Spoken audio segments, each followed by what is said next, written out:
नमस्कार. Aaradhya with Maugham ब्लॉग्समध्ये तुमचं सर्वांचं पुन्हा एकदा खूप खूप स्वागत आहे. आज मी तुम्हाला नीलफणसाचे काप कसे बनवतात ते दाखवणार आहे. तत्पूर्वी तुम्ही पाहू शकता हे नीलफणसाचं झाड आहे, बरंच उंच वाढलेलं आहे.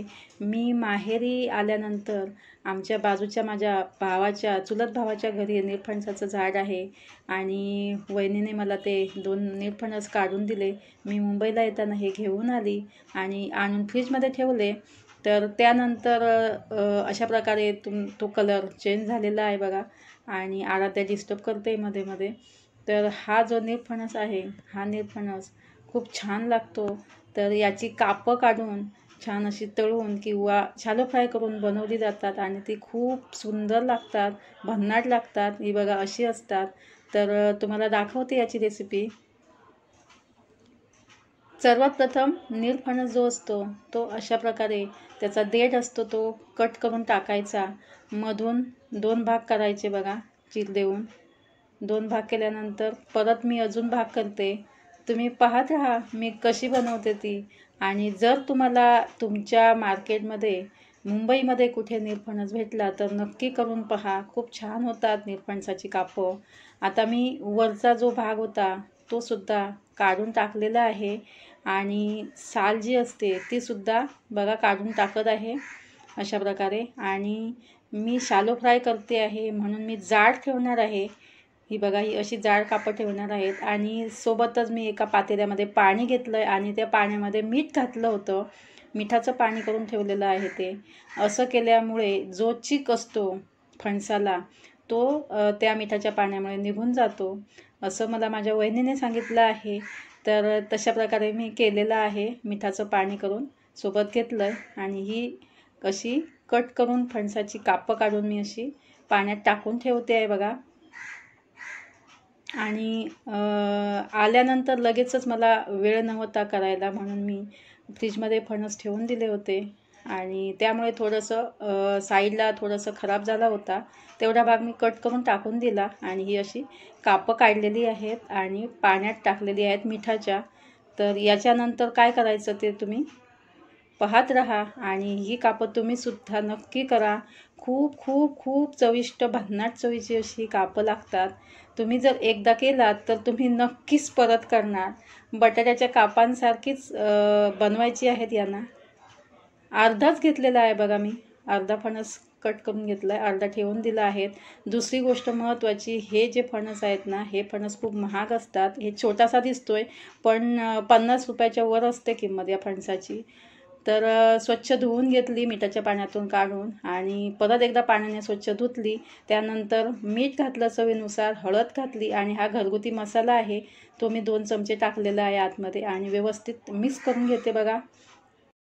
आणि हो, जर तुमच्याकडे घरगुती मसाला नसेल तर काही हरकत नाही. तुम्ही मिरची पावडर घालूनसुद्धा असं मिश्रण बनवून बाजूला ठेवून द्यायचं आहे आपल्याला 5 मिनिटांसाठी.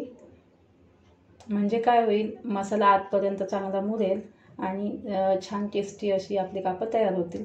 5 मिनटं होत आहेत तोपर्यंत आपण एका दुसऱ्या डिशमध्ये 2 चमचे बारीक रवा घेतला आणि 1 चमचा तांदळाचं पीठ घेतलेलं आहे आणि हे मिश्रण एकत्र केलेलं आहे बघा. चला आता आपण एक पॅन घेतला, गॅसवर ठेवून गॅस मोठा करून घेतलेला आहे आणि थोडंसं तेल वापरलं आहे कारण मला शॅलो फ्राय करायचं आहे. तुम्हाला डीप फ्रायसुद्धा करायचं असेल तर तुम्ही करू शकता.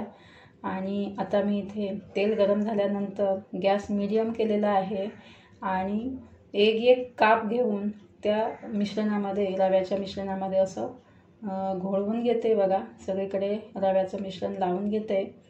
अशा प्रकारे लावून घेतल्यानंतर आपण तेलामध्ये सोडायचं आहे असं. अशा प्रकारे सर्व कापं किंवा जेवढी तव्यामध्ये पहिल्या खेपेमध्ये राहतील तेवढी घ्यायची आणि पूर्ण तव्याभर घालायची आहेत आणि गॅस मिडियमच ठेवायचा किंवा कमी ठेवायचा, पण फुल करायचा नाही. खूप छान कुरकुरीत अशी क्रिस्पी अशी कापं तयार होतात. कोकणामध्ये भरपूर नीलफणसाची झाडं पाहायला मिळतात.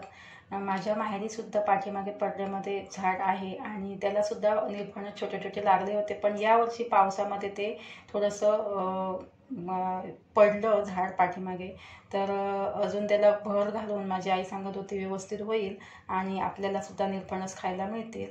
तर आता मी झाकण ठेवणार आहे. बघा,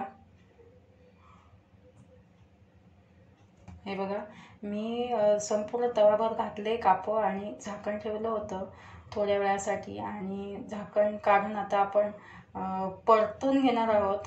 हे बघा, खूप छान मस्त अशी कापं तयार होतात आणि कोणाला आवडणार नाही असं आपल्याला सापडणार नाही. निरफणसाची भाजीसुद्धा बनवली जाते, पण जास्तीत जास्त निरफणसाची कापं करतात लोक. आणि माझ्या सासूबाईंनी सुद्धा केलं होतं. जेव्हा आम्ही गणपतीत गावाला गेलो तर त्यांनी केली होती. त्यांनी तर भन्नाट केली होती. मी भरपूर खाल्ली, कारण त्यांनी वेगळ्या प्रकारे केली होती. मी तर हे तुम्हाला साधा मसाला लावून दाखवते. त्यांनी तर खूप मस्त घोळ बनवला होता, बरंच काय काय घातलं होतं आतमध्ये, आणि खूप छान झाली होती कापं. तर नेक्स्ट टाइम मी गावाला पुन्हा गेली की तुम्हाला तिची आईंची सुद्धा रेसिपी मी तुम्हाला नक्कीच शेअर करेन. तर बघा, तुम्ही पाहू शकता दोन्ही बाजूने छान अशी खरपूस आमची ही कापं तयार झालेली आहेत. आता तेलातून बाहेर काढायची वेळ आलेली आहे. तेलातून बाहेर काढल्यावर आपण टिश्यू पेपरवर ठेवूया, म्हणजे काय होईल, नेहमीप्रमाणे जास्तीचं जे तेल असेल ते टिश्यू पेपरवर निघून जाईल. आणि बघा, खूप छान मस्त अशी ही कापं तयार झालेली आहेत. दुसरी कापं जी बाकी राहिलेली आहेत ती मी त्याच तेलामध्ये शॅलो फ्राय करून घेते. तर रेसिपी कशी वाटली, आवडली असेल तर तुम्ही नक्की ट्राय करून पहा. व्हिडिओ आवडल्यास व्हिडिओला लाईक करा, इतरांना व्हिडिओ शेअर करा, आणि जर कोणी माझ्या चॅनलवर नवीन आलेला असाल तर माझ्या चॅनलला सबस्क्राईबसुद्धा करा. चला तर मग आता वेळ आली आहे निरोप घ्यायची. पुन्हा भेटूया अशाच एका दुसऱ्या व्हिडिओसोबत. तोपर्यंत धन्यवाद.